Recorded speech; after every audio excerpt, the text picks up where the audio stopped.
আসসালামু আলাইকুম, কেমন আছেন আপনারা সবাই? আলহামদুলিল্লাহ, আমরাও অনেক ভালো আছি। অনেক দিন পরে সকালে নাস্তা বানালাম, তাও আবার চাপড়ি বানালাম। আর এটারে চাপড়ি বলেন, চটা পিঠা বলেন, বা হাতে গুলা পিঠা বলেন।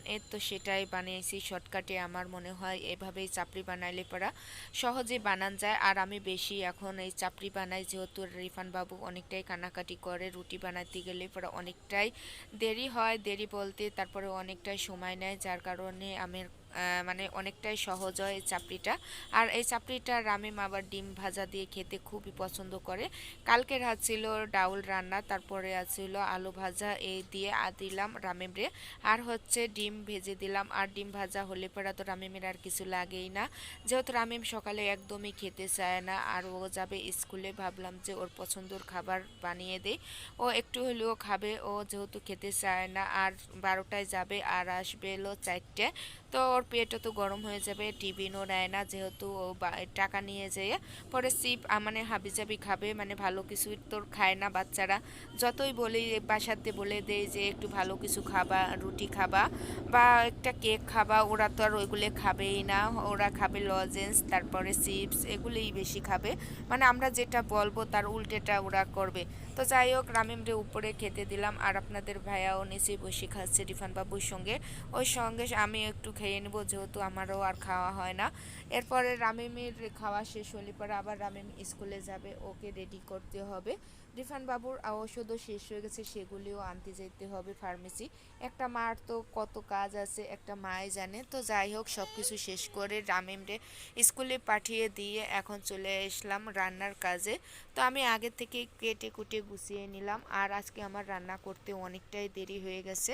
আজকে হচ্ছে আমি রান্না করব, ভেন্ডি ভাজা করব। আর হচ্ছে এটা মনে হচ্ছে লাউ না, এটা লাউ না, হচ্ছে চাল কুমড়া। এই চাল কুমড়া দিয়ে এভাবে রান্না করলে পরা কই মাছ দিয়ে তো খেতে রামিমও অনেকটা পছন্দ করে। হচ্ছে বাচ্চারা যা খেতে চায় মাও ওইভাবেই খায়। মারা যেমন ঝাল খেতে চায় না, তো আমরা ঝাল কমিয়ে খাই।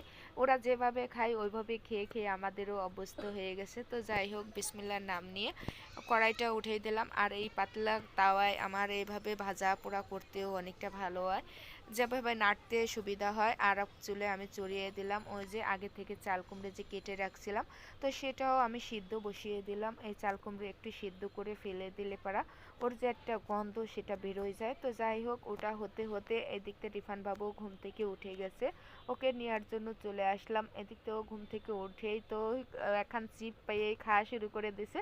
এটা দেখেও মানে অনেকটা হাসি পাইছে। তো যাই হোক, আর এর তো দুপুর দেখেন 2টা 21 বেজে গেছে। আর আমি এখন রান্না করতে গেছি। আজকে বললাম না অনেকটাই দেরি হয়ে গেছে, যেহেতু আজকে রান্নার অত পেড়া নাই, মানে খাওয়ার কেউ নাই। রামিম স্কুলে গেছে, আপনাদের ভাইয়াও ডিউটিতে, কেউ আসে নাই, শুধু আমি আর রিফান বাসায়। তো এই যার কারণে একটু ধীরে সুস্থেই রান্না করতেছি। আর হচ্ছে এই যে চাল কুমড়ো আগে থেকে যে সিদ্ধ করে রাখছিলাম, সেটাও এখন এই যে দিয়ে দেবো মশলাটারে ভালোভাবে কষিয়ে।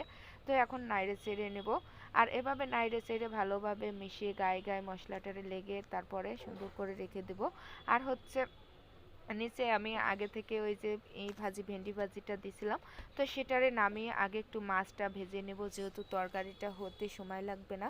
আগে থেকে যে আমি একটু সিদ্ধ করে রাখছি। আর হচ্ছে পাশের চুলায় মাছ ভাজাও চড়িয়ে দিছি। এই মাছ ভাজা হতে হতে এখন আমি ওই যে আগে থেকে যে ভেন্ডি ভাজা, মাছ ভাজা হয়ে গেছে, এখন ওই যে আগে থেকে যে ভেন্ডি ভাজা রেখে দিছিলাম, তো সেখানে আবার হলুদ আর হচ্ছে লবণ দিয়ে এখন আবার তেলে দিয়ে দিলাম।